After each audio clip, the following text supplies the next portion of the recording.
My name is David Busacker. It's a pleasure to be with you. I'm a consultant with Blueprint Consulting. We are the world's leading 3D printing consultancy, and we are a group of people from between the UK and the United States. And I'm pleased to be joined by Oliver Smith, who's our senior innovation consultant with Blueprint. And I'll go ahead and introduce myself a little bit. Like I said, I'm David Busacker. I've been in the additive industry for about 4 years, spanning technical sales, applications engineering, and consulting. And I got my start at the University of Minnesota teaching a 3D printing class there. And so I have a heart for education. And Oliver, why don't you introduce yourself? Hi, everyone. My name is Oliver Smith. I'm the senior innovation consultant with the Blueprint team. I've been in the additive industry for 8 years, starting off in a small boutique additive consultancy, and then working into Stratasys as part of the Blueprint team. And I've been specializing over those 8 years to helping businesses to find how to use additive to innovate, to bring new products to market, to create new customer channels, to streamline operations, to add value to their business. And we'll be touching on some of that later in the presentation. Awesome. Thanks, Oliver. So like I mentioned, I'm really excited for this all. This is going to be a great few days to spend with you. I just want to get through a couple of logistics here. So first of all, this is a digital workshop. I'm really excited to be doing this and for the first time in a digital way. Blueprint holds lots of workshops in the additive industry to help companies innovate with 3D printing better. But we're doing this digitally, so bear with us. It's the first time we've ever done this. We're going to be doing this 1 hour per day over the course of this coming week at 11 a.m. CT. So you've joined the first one, and that's the first step. Over the course of these 5 days, different members of Blueprint, including myself, Oliver, Loic Lemerlu in the UK office, Kunal Mehta in the US office, will be presenting you with different content on 3D printing, and as well as showing you some parts and answering your questions along the way. This is the coming workshop this week is segments of the Blueprint Think Additively engineering training that we offer to help designers, engineers, and their managers use 3D printers more creatively and efficiently. And if you're more interested on more of the training, we will be talking a little bit more about that at the very end of the webinar. And you can also go right now to additiveblueprint.com/thinkadditively if you want to see it right now. Just a couple of things regarding some digital logistics for today. You will have questions, hopefully, along the way. Please do submit those in the Q&A box on the right-hand side of your screen, I think it is. Go ahead and submit those, and I have a couple of members of our team fielding questions, and we will be taking designated time throughout the webinar to answer your questions. So we won't have any live answering happening, so don't freak out if your answer hasn't come yet. We'll be just taking some time throughout the webinar to answer your questions. Lastly, this webinar is being recorded, although it won't be widely distributed. So you can go ahead and contact us afterwards if you have questions on that. We really are trying to keep this a live workshop for y'all.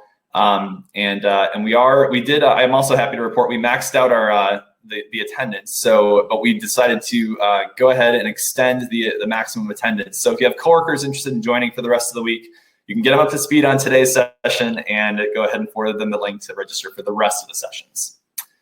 And with that, we'll go ahead and get started here. So I mentioned this is part of Think Additively training. And I wanted to tell you a little bit about what it is to think additively. It all kind of came from a problem that we sensed in the market. Last year, the Blueprint team surveyed 200 business leaders responsible for additive adoption in their organizations. And we found that 84% of them were interested in moving beyond prototyping with additive manufacturing. And this shouldn't be surprising. This is a very common trend we're seeing. But at the same time, 85% of the companies, about the same number, were also stuck due to a lack of technical and business knowledge within that organization. And so we discussed this with them and started to dig deeper, and we identified 3 disconnects that were causing organizational problems with adopting additive manufacturing. The first one was a disconnect between the why and the how of additive manufacturing. Different departments within the organization had different understandings of what the value really was. Is it faster lead times? Is it better designs? Is it more accurate parts? there was different understanding of the value of the technology, which led to communication breakdowns and disconnects. The other one is disconnect from reality. There was just a bit of a confusion around what's real in 3D printing today, and understandably so. The industry is moving very quickly. There's lots of materials, lots of new machines, lots of new processes. It's difficult to keep a grasp on reality. And the third one was a disconnect from design tactics. So even if it was understood what value was trying to get out of 3D printing or what's real, what's actually what can be purchased today, what can be done today, there's still a disconnect from real tactics for implementing the value that was being shot for. So between these three disconnects, we were finding these 85% of companies were having difficulty implementing additive. And we started to talk internally about this thinking additively mindset that would start to bridge these disconnects. And from that, we laid the foundations for our Think Additively Foundations course and program. And that is the program that you're getting a sneak peek into today. It's usually performed on site, and we're happy to bring it to you digitally today. So normally through the Think Additively Foundations program, there is a certification that comes along with it at the very end. You can't do that on this digital workshop. It's not the entire content. We're not there in person. You're not getting the same experience. So we can't certify you, but I'll do the next best thing. If you're willing to join us for the next 5 days, 1 hour per day, we will send you a Think Additively memory tool and design tool. And to do that, you have to attend every daily session of the digital workshop. I can tell who's joined based on the attendance reports. You have to write down the daily additive word of the day, and that's how I'll know you've been there every day. And then after the workshop, if you answer correctly with all the daily additive words we're giving you at the end of the webinars, we will send you your Think Additively tool. So the very best part of this maybe is that I'll be presenting the word to you at the end of each session in Comic Sans. We all want to see more Comic Sans in our life. So stick around to the end of each webinar. I'll be giving you your daily additive word. Okay, and without further ado, I will go ahead and get into today's content. So today I will be speaking on a new look at design for additive manufacturing, and then I'll take some of your questions and introduce Oliver, and then Oliver will walk us through the 6 business drivers of additive manufacturing, a framework for understanding additive manufacturing value. Then we'll wrap up with more Q&A, and we'll get you on your way. I also should mention that this webinar is slated for 45 minutes. I think we'll stay right on schedule with that. We'll try to respect that as well as we can. It's possible the Q&A will go past 45 after the hour. If you have to leave, that's absolutely understandable. And with that, we'll go ahead and get started. Okay. So design for additive manufacturing. This is something that's discussed a lot, and it's at the foundations of the Think Additively Foundations course that this digital workshop is based on. So it's important for us to get a good grasp of what design for AM really is.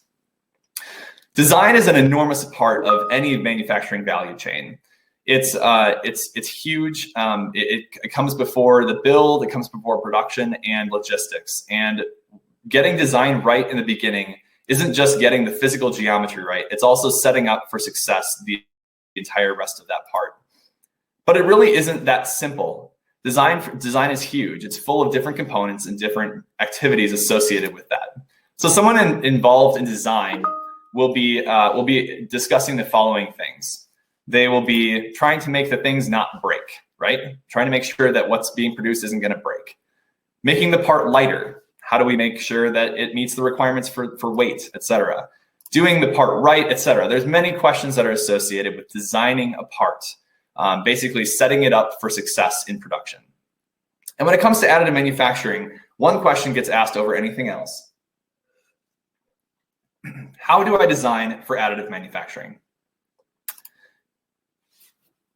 And I think you're probably right about now looking at your webinar progression tool and seeing that we don't have the hours and hours left today to talk about all these different questions. But what we can do right now is talk about the million-dollar question, which is, what is design for additive manufacturing? Okay, and if we can establish that, we can set a really good trajectory for the rest of our time together. So let's start with a hypothesis question. Maybe a part has been designed for additive manufacturing if it can be 3D printed. Okay, like that's a definition we can start with. So let's figure out how well that holds up. Let's say I'm a shoe manufacturer and I decided that additive is the appropriate manufacturing method for my upcoming shoe launch. So I take my shoe designs and I make it 3D printable. On the right-hand side, you can see a material jetting a 3D printable shoe, okay? So the question is, has this been designed for 3D printing? And the answer is it depends. It depends. Does it meet the requirements? So let's talk about that. So designing for aerospace, for instance, just because a part can be 3D printed doesn't mean it can fly. Is it certifiable? Is the part repeatable enough to be certified? Can it be easily surfaced? Does it meet sort of product management requirements, FAA requirements? Is it able to be adopted by the MRO organizations down the supply chain? So things that are absolutely critical to a part being successful aren't necessarily associated with it being literally able to be 3D printed. Taking an example from the medical world, especially the clear aligner market. Just because something can be done doesn't mean it's going to meet requirements. So, for example, is the material biocompatible? Is the design biocompatible? Is it sanitizable? And will doctors even use it? If it doesn't meet these absolute requirements, it has to be redesigned. It has not, therefore, been designed for additive. And lastly, in automotive, one of the biggest applications for 3D printing is personalization. But a strict requirement in the automotive industry is actually the economics of the part. Sometimes literally a subassembly in a car will have a rigid price target. Therefore, is it affordable? And is it scalable at volume? Does it meet the brand standards? There's all sorts of requirements associated from the Federal Highway and Transit Authority, the brand managers, and end customers that are literally requirements that are beyond just whether it can be 3D printed or not. And therefore, that needs to be considered when we define design for additive manufacturing. So we have to revise our hypothesis definition a little bit here. It's not just that something can be 3D printed. Design for additive manufacturing completely depends on the part's actual requirements. Okay, so let's go back to our shoe example and see how that stacks up. Let's run down the requirements of this shoe. Okay, it can be 3D printed. Yes, we've established that. The part on the left can be 3D printed. But does it work like a running shoe? Okay, key requirement. And you can tell that I'm being a little facetious here, but sometimes this gets overlooked. Does it actually do what it has to be able to do? And the answer here is no, right? And this thing doesn't even unlace, for one thing. So it's good that we caught that. We're going to have to rev the design here. So what we have on showing on the screen here is an early prototype of the Adidas shoe P 3D printing.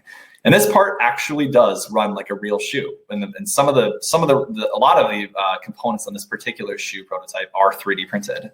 So the question is, has this part been designed for additive manufacturing then? I'm going to throw a little bit of a curveball in there. I'm going to ask one more question here, which is it made best? And this isn't exactly a requirement, but it is a question that should be worth asking. And what we find out when we ask this question, is it best, especially when we're talking to product managers and manufacturers and downstream? Well, one of the things that can be immediately asked is, can it be made cheaper, right? I mean, this is a commodity market. Can it be made cheaper? This isn't exactly a requirement, but it is something we need to think about. And it's this idea of value optimization. So if we go back to our aerospace market, for instance, every ounce that you can take out of a part that flies on an aircraft can save up to $15,000 per year in gas savings. So in the aerospace market, the thing you're trying to maximize is lightness. Is it as light as possible? In the medical industry, going back to our clear aligner example, every minute that a dental mold spends on a 3D printer can cost the end customer $1.50, or if you're a manufacturer, that's $1.50 worth of margins. So is it printing as fast as possible? And thirdly, the automotive market is about customized automobiles. Every detail a customer can customize is value. So is this part being designed optimally for customization? Okay, so we're going to add a third dimension to this definition now. Design for additive manufacturing is designing for a value optimized part. Understanding really what is that part, what is the value trying to be achieved by the part, and optimizing the design for that value. In the case of aerospace, it might be cheapest or fastest for a medical, and best, whatever best means in this case for automotive. And depending on the specific application, these values are going to change, but it's important to understand what is the scarcest resource being dealt with here and how do we optimize the design for that. Okay, so now we have 3 dimensions of this design for additive manufacturing definition. First, it can be 3D printed, or is it possible? Second, does it meet requirements, or is it feasible? And thirdly, is it value optimized, or is it optimal? And again, that can mean a lot of different things depending on what the part is. But you're going to see quickly how this becomes a very useful framework. So for instance, each of these different steps in the design for additive manufacturing process has different questions associated with it. So for example, for possible, what technology will I use? And what post-processing is available? Things that are associated with the physical production of the part. In terms of asking if something is feasible or not, what defines success objectively? What's going to make a failure? What's going to make a success? And identifying those early and upfront. And then finally, when we get to this optimality standpoint, what is the scarcest resource we're dealing with? What is the hardest thing about this part that we're making? Or what will this part be in 5 years? Like, how scalable is this? Making the part best is another way to think about the optimality stage of design for additive manufacturing. So again, let's go one more time back to our shoe example. In the case of the original shoe, this could not even be 3D printed. So the first step was making it possible for 3D printing. And that involved a lot of design for additive manufacturing. And this part was possible, but it was lacking the feasibility. So a lot had to go back to the drawing board to get a design that was feasibly printable and that met requirements of the product. And then finally, optimizing for cost. A lot of people recognize the final product that you can see on shelves from the Adidas Futurecraft 4D product line. This product line features a fully 3D printed midsole for running shoes, and is probably one of the best examples of designing for optimality in the 3D printing market. Okay, so let's go right back to the definition. Can we make a good definition based on all 3 of these things? DFAM, design for additive manufacturing, is design of a 3D printed part that meets requirements and is value optimized. And as it turns out, the 3 stages of design for additive manufacturing form the backbone of the Think Additively program. And like I mentioned, the program is there to make designers, engineers, and their managers think and use 3D printers more creatively and efficiently. And so the 3 stages of the Think Additively mindset are possibility, feasibility, and optimality, as I mentioned. And typically, the mindset is taught during a course called the Think Additively Foundation course. The course happens over 3 days. It typically happens at a particular customer site, or it's hosted by us. And the first day, we talk about what makes a part possible. So we're talking about deep into technologies and what's around today. We talk about good engineering style with 3D printing in mind. We also talk about the 6 additive manufacturing business drivers, which define additive value. And I'm really happy to have Ollie come on in a few minutes here to talk about that. On the second day, we're talking about feasibility, talking about what are the make it or break it's for 3D printing. We're talking about color, surface quality, and accuracy here. Things that are going to be a failure or a success with additive manufacturing. And then that third dimension of design for additive manufacturing is optimality. And this in day 3, we're typically talking about strength and economics and how to balance those 2 things and balance them throughout the other principles. And so that's the method for teaching the Think Additively mindset.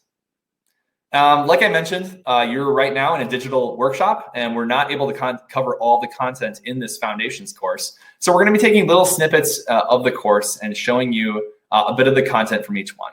So today's content comes from 2 different sessions on day 1. Day 1 is possibility. The conversation we just had is it comes in the importance of requirements collection session. And the session you're going to see next comes from the 6 additive manufacturing business drivers section. So before I bring Oliver back on to talk us through that next section, I want to make it real with you with 3 recommendations based on what we just talked about. Okay, One of the biggest recommendations based on the idea of designing for possibility is take baby steps. Additive manufacturing makes baby steps affordable and feasible and approachable. It's very easy to get up and running and building parts without committing to tooling.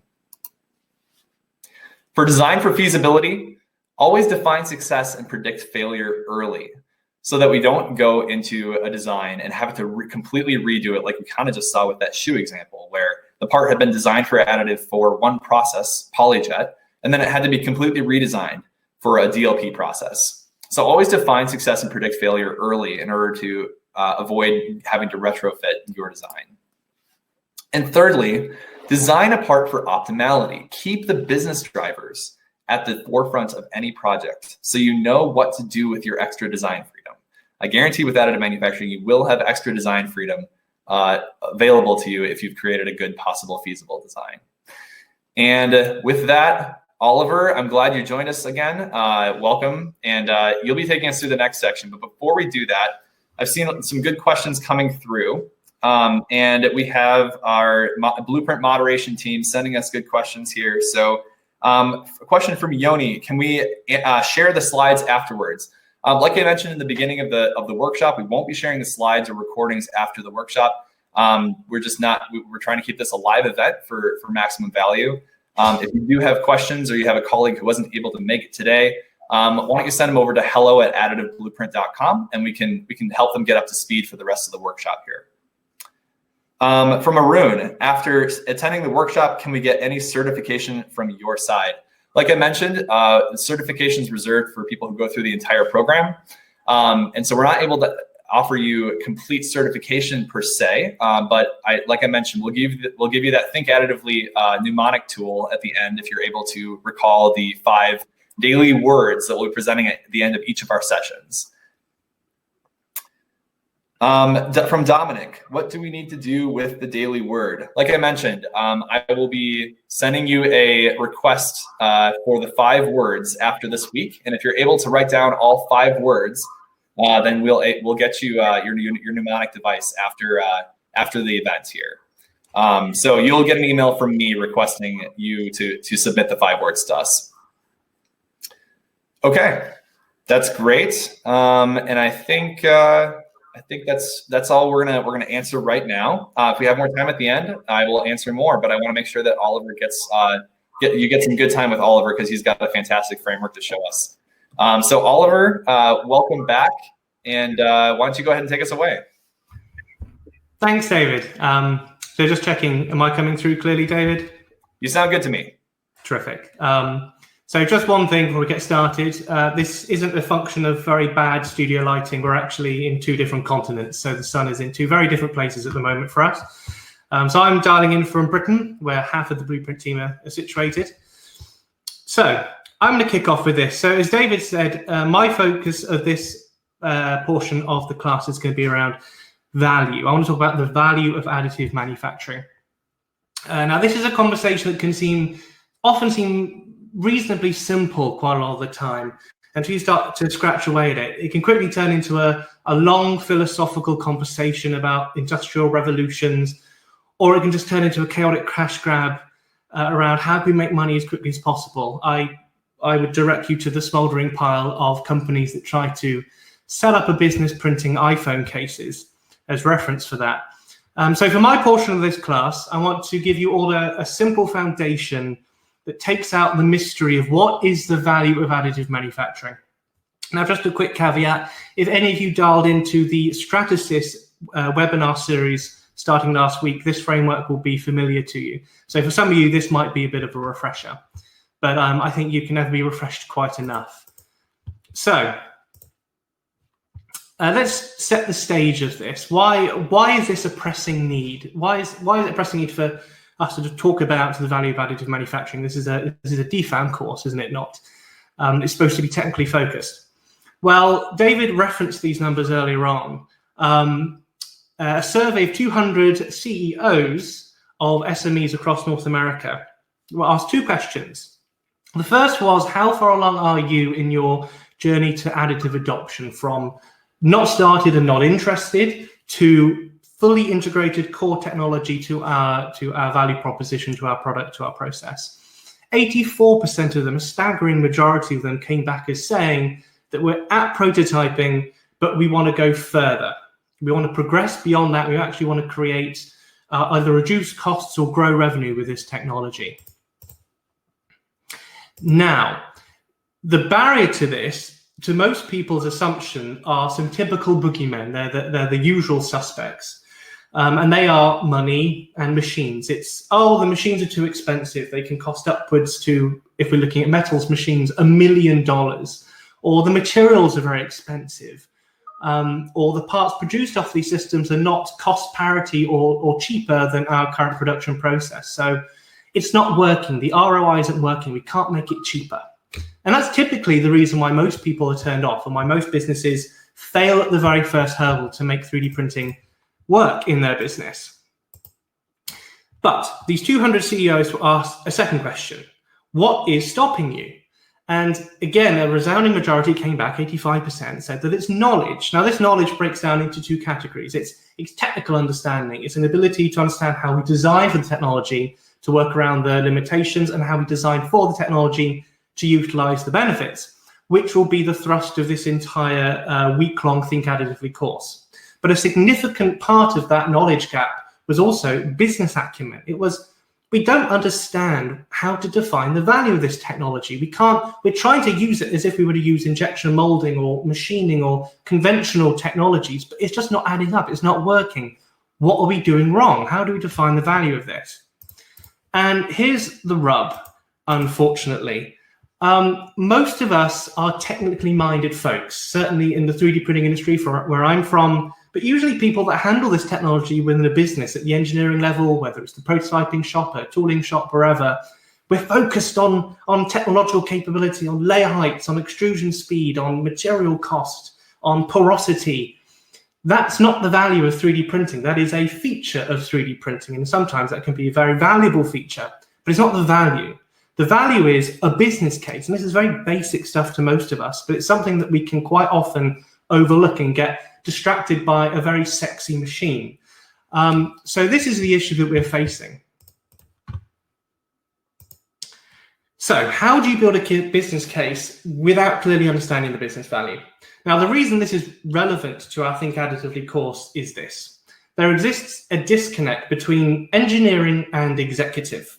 And this barrier to success for 3D printing initiatives is a communication problem, which David referenced earlier on, around this whole course providing a communication tool to allow you to clearly express 3D printing, both from a technical but also a value position. As engineers, you need to be able to clearly and concisely deliver a business case to your manager, to your senior, to your business for your 3D printing proposal. And without it, you're not going to win stakeholders, you're not going to win budget. And in our experience within Blueprint, many of the best and most successful 3D printing initiatives, whether it's an international or an SME, they start at the bottom level. They start with a design group, a department, maybe a single facility or plant, and then they drive bottom up. And the most successful ones are the ones that can marry a good technical acumen and understanding, but also can clearly formulate and describe their business proposition. What is the value to the business, either at the bottom line or the top line? So what we need is a common language, one that describes technical benefits of additive, but then one that clearly expresses the business side of the technology. Now, at Blueprint, we use the 6 drivers framework as this communication tool. Now, the 6 drivers are the fundamental principles for how 3D printing can add value to a business. This forms the foundation of our consulting approach, and it's what we use to help our clients rethink their approach to 3D printing, not by technology capability, as is so often the case, but by business value. And many of these are probably very familiar to you, but let's just quickly do a very brief rundown of what these 6 mean. So first up on the block, freedom of design. I think something we're probably all very familiar with. Unlike subtractive, formative, fabricative, that's when we weave materials together, processes, 3D printing does not have to abide by the rule of the traditional rules of design for manufacturing. This flexibility opens up a lot of new opportunities for the design of products or production of geometries that were previously difficult or costly, if not impossible. So it allows us to create very new shapes and products. That was an easy one. Embedded functionality. This is a bit more of a complicated one. The digital layer-wise approach of 3D printing allows for the creation of parts and products that possess far more advanced properties and functionality with reduced potential for failure than traditionally manufactured or assembled products. So two very basic examples are that we can combine multiple materials homogeneously within a part. That opens up a whole new world of mechanical possibilities. Or just because it's layer-wise, we can physically embed components hermetically within a part, such as embedding a sensor within a plastic block or a plastic component. Streamlined supply chains. This is a very hot button topic at the moment, as I think we can all imagine, given that you, I, and the rest of you are probably doing this out of your respective living rooms.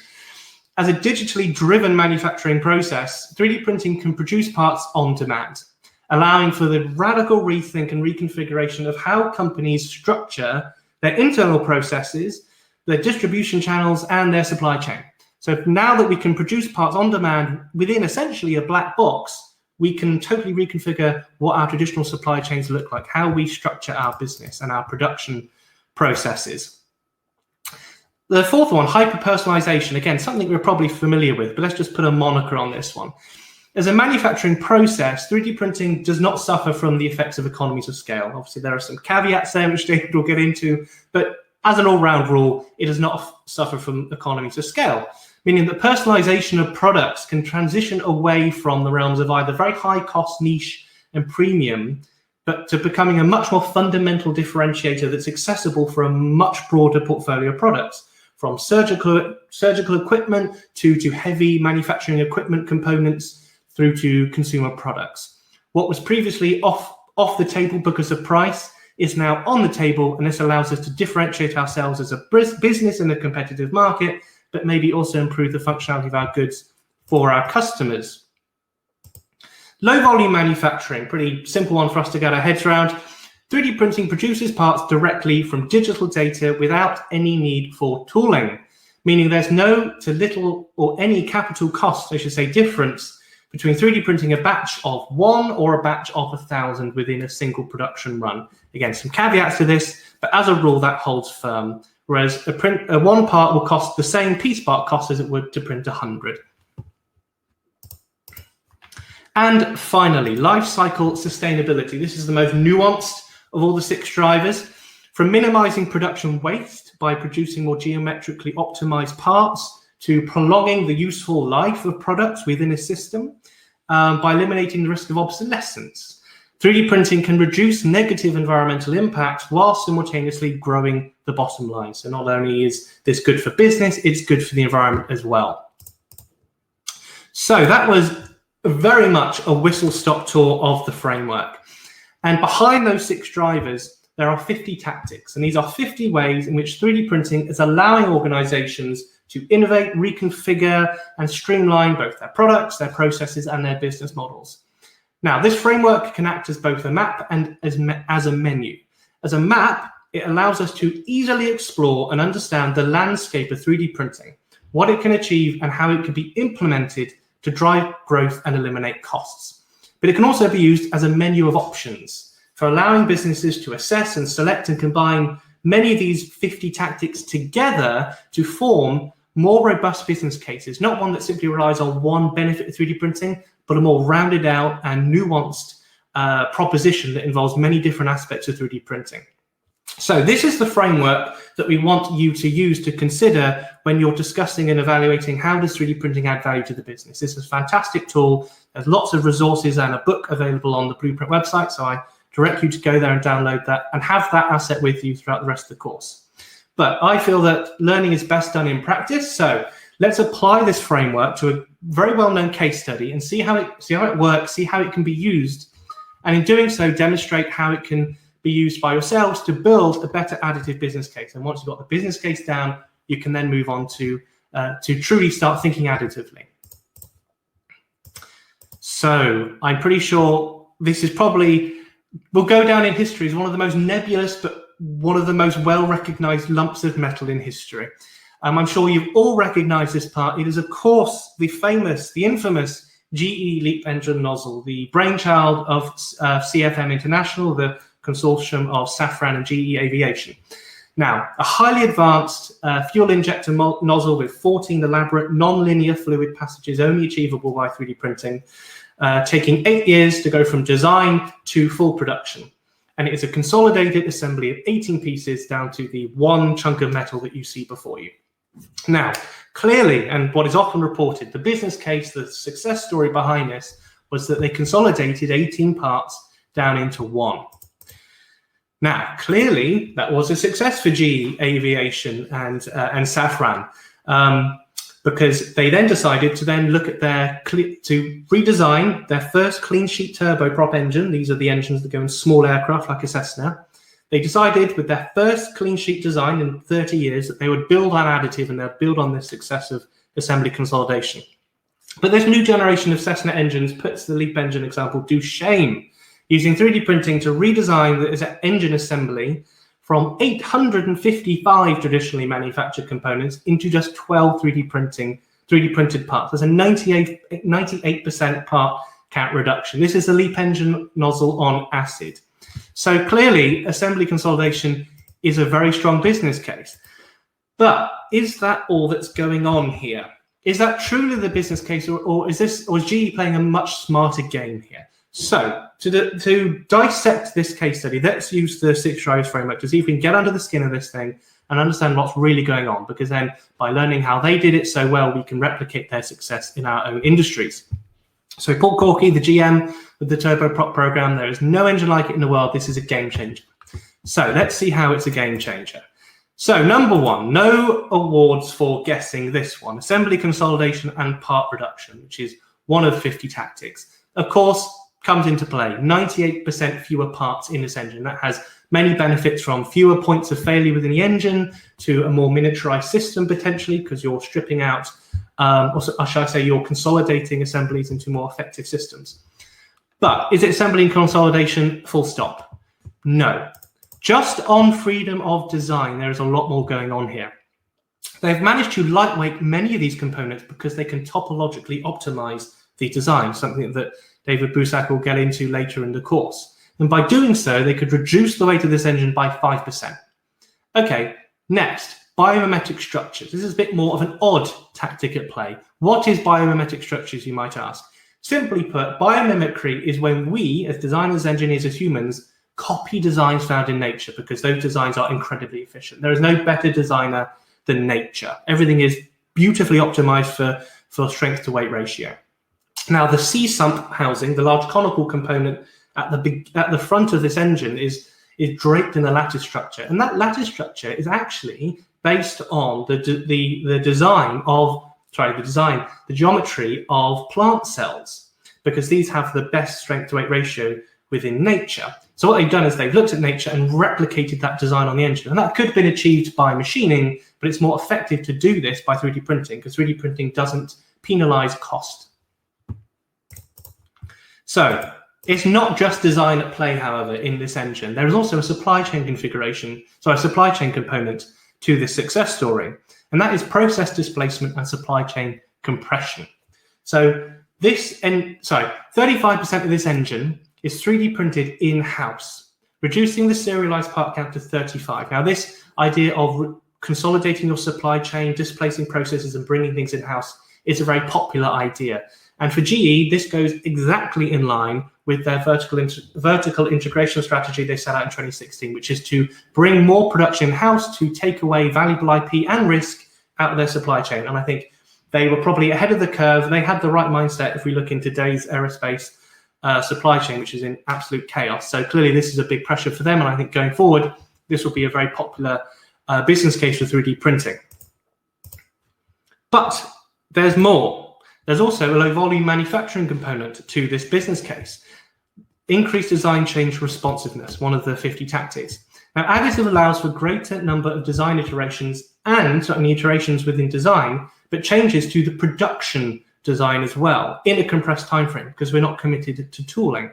Now, this means that airframers, these are the customers of the turboprop engine, so the likes of the Cessna airframe builders, their airframe designers can be a little bit more innovative. They could go back to GE and work with the engine to design to ensure that it fits perfectly 100% within these new airframe designs. So this gives GE a new value prop to their customers because they can be more responsive to their customers' needs. And finally, I said it was the most nuanced driver. It is also one of the most prevalent in this business case, life cycle sustainability. So number one, reduce life cycle impact of parts. This engine, because it is so much more efficient through the myriad different benefits of 3D printing, there's 20% less fuel burn. That's good for the environment, it's good for the customers because it saves them some dollars and cents. Increase product efficiency. As I said, because this engine is far more advanced, there's a 10% power increase. And finally, design for repair.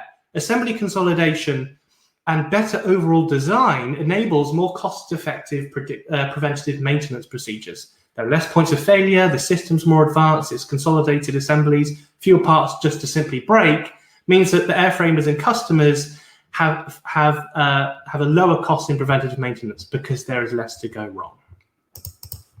So, again, a very whistle-stop description of that, but I think that clearly demonstrates the power of this framework as a means of assessing how other people are using it to get under the skin of other business cases. So with this new mindset, we can see that the turboprop case study is much more than just assembly consolidation. It's 8 tactics, it's 4 drivers, all going towards one success story. And by using the 6 drivers framework, we can clearly see that a successful business case is one that pulls on many different benefits of additive, not just a singular benefit. And this is something that we in our practice have experienced across the entire industry, from small to large businesses, from aerospace to cosmetics. Every winning business case and success story for 3D printing is one that starts with a rigorous business case, not one that just relies on one benefit, say, we can produce a low volume number of parts. That's not enough. You need to keep adding more benefits, more facets, more capabilities of this technology to create a more robust business case, because as you'll see later on in the course when we start talking about ROI, quite often many benefits might not make it past the finish line, either because they are not cost effective or because they do not meet engineering requirements. So you want as many different components to your proposition as possible to ensure that it will survive the rigors of the DFAM process and going from idea to deployment. So just a few final thoughts on this, just to put a bow on this section. Number one, start by exploring the value. I think I made that very, very clear. Not the technology. Start by value, not technology features. And you can use the drivers framework to understand what they are. Secondly, question the status quo. 3D printing allows us to do many new things that weren't achievable before. So go back to your previous failed attempts or failed initiative to see if they are now viable. Look enterprise-wide. Don't just look within a single department, facility, or part of the business. Look across the broader enterprise and build, as I said, a multifaceted business case, one that incorporates as many different advantages and benefits of 3D printing as you possibly can to increase your chances of success. And just finishing up, as I said, there are some downloadable assets. Go to additiveblueprint.com and you can download the little blue book of 3D printing, which is the 50 tactics with 50 supporting case studies in there as well to describe how they all look like in the real world. And that should be a really good tool to use for the rest of this course. So with that, I shall hand back to David Busacker for the rest of the course. Awesome. Thank you so much, Ollie. And we're coming up on time, so I want to respect everyone's time here and tell you all where you're going here. Today we've introduced a lot. I will first of all acknowledge that. Lots of things coming in by the chat and the Q&A about the amount of content here. I understand. It's a lot. We've talked about 2 different frameworks, the design for additive manufacturing approach and the 6 business drivers. These each could easily be hours-long conversations. And we just don't have time to give it to you all today. That's why we typically have this course over 3 days, as I talked about. But I think that those are really great questions. I want to reemphasize the last thing that Oliver was showing us, this little blue book of 3D printing. If right after this webinar ends, I highly recommend you go to additiveblueprint.com and go ahead and download this book and take a look at more of the 6 business drivers that Oliver was showing. The intent of what we just walked through is for you to see how one of these, how all the drivers are used when discussing a particular application. So like I mentioned, where we are today. Today was the beginning of your 5-day Think Additively workshop or digital workshop. Tomorrow, we start to dig into some of the principles of design for additive manufacturing. Like I mentioned when I was discussing the 3-day schedule, there are 5 different principles addressed over the course of the course: color, surface quality, accuracy, strength, and economics. And so over the next 4 days, we're going to give you a sneak peek into each of those principles of design for additive manufacturing. For the sake of keeping it 4 days, we're combining color and surface quality into one single digital workshop session, and that is tomorrow. So if you are not already enrolled, you need to enroll, and you will probably be seeing an offer slide out right about now on your screen. If you're not yet registered for the rest of the course, please go do that right now. Also, that said, if you have a coworker who would like to enroll or try to enroll, but the registration cap was finished, like I mentioned earlier, we did extend the registration cap for another 500 folks. So if you'd like to have someone else join, they can go ahead and get up to speed by reading through the little blue book of 3D printing that Oliver was mentioning. That would be a good intro to substitute for today's session. And you can find that at additiveblueprint.com. So do join us tomorrow for the discussion on the additive principle of aesthetics. And you have survived the first session, so you receive your first daily additive word. It is the word additively, and it is provided to you in Comic Sans for your enjoyment. So write this word down. Like I mentioned, each day at the end of our webinar, we'll be presenting you a daily word. And if you can fill out all 5 correctly in a survey after the week, you'll receive your Think Additively mnemonic tool. So go ahead and write down the word additively right now. It's also in the digital workshop titles, if that's handy.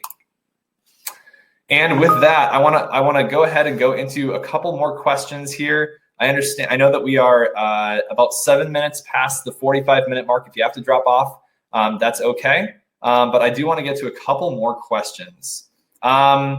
Let's see here. So some more questions on the slides. We will not be distributing the slides. Like I mentioned, this is a live event only.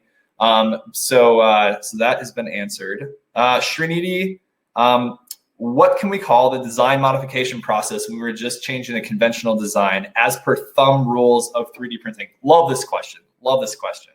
I saw this as it came in while Oliver was presenting. This is a great point, that a lot of some design for additive manufacturing can just be a tweak of an existing design. I think the answer to that question is it's still a design for additive manufacturing if you're taking a conventional design and making it 3D printable. What I'll say there is I think you're mostly in the make it possible range there. You're obviously you have the make it feasible in mind to make sure that it will actually meet requirements and it's not just 3D printable.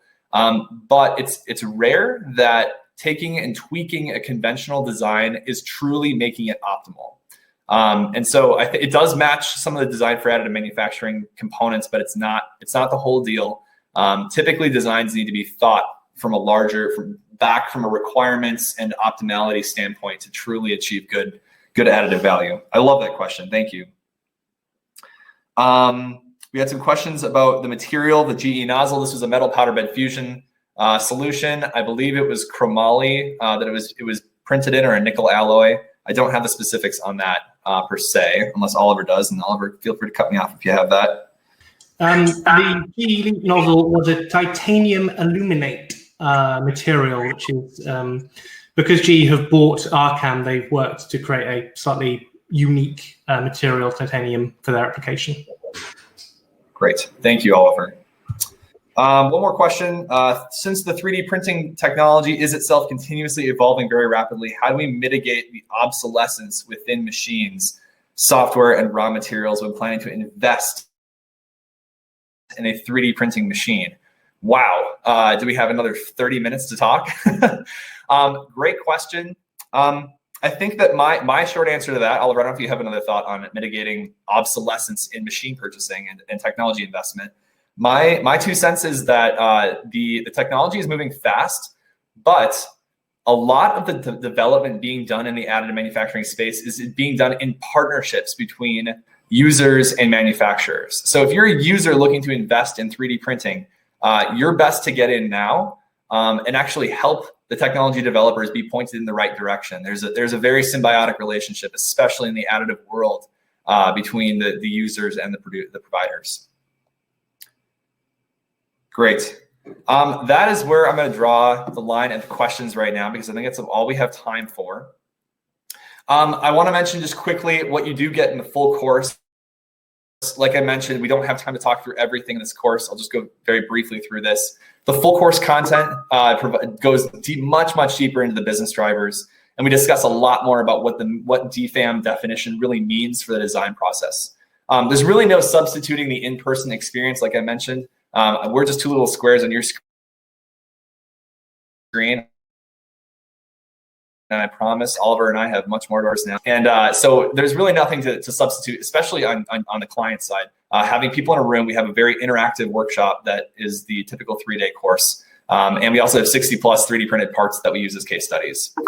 Finally, the Blueprint certification is something that can't be achieved on the digital workshop, something only we can do in the course. So do check out www.additiveblueprint.com/thinkadditively for more details on the full course. And with that, I'll thank you very much. It's been lovely. I'll see you tomorrow at 11 a.m. Central Time and for the next installment, the Additive Manufacturing Principle of Aesthetics. Thanks, everybody.